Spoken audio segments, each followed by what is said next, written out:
תצליח להראות אותו.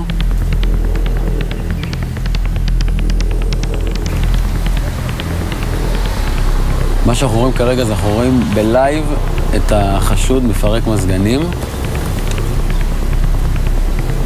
הוא חותך כרגע את הנחושת, שזה גם כן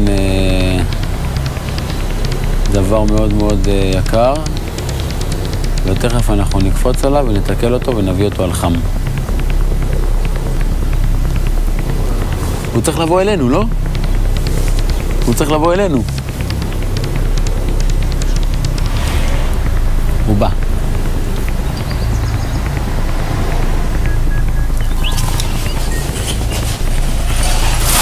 מה העניינים? מה קורה? בסדר. מה זה? זה מאיפה זה? זה היה מפורק. בוא תראה לי. באתי לפרק אותו לחלקים. הנה משם.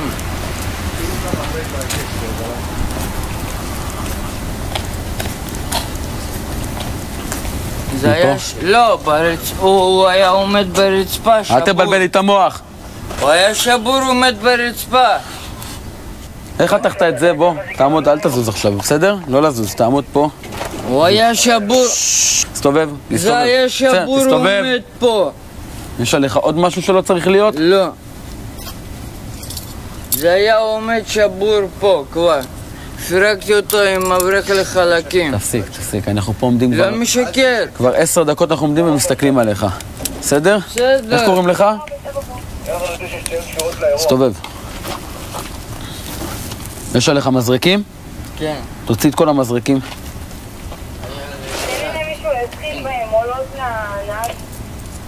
תנער את הנעליים חזק, שלא ייפול שאני רוצה לראות מה נופל מהם. אין מה. בסדר, רגל שנייה. איפה? תקשרו למדריך שלי, תקשרו אותו. ברק, אתה מפוצץ?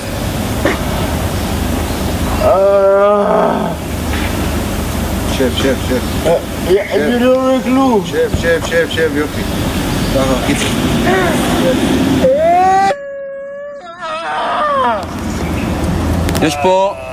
יש פה סימנים של הנחושת, מה שנקרא שארים כאלה,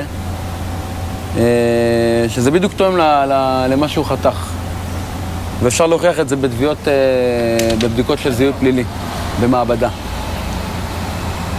אז זהו, מבחינתנו התיק הזה סגור לגביו. אנחנו ניקח עכשיו עדות מהמודיעה שראתה אותו, מבחינה בו, חותך ומבצע את הגניבה, וג'לד כבר ימשיך טיפול עם כל המעצר והמשך טיפול חקירות.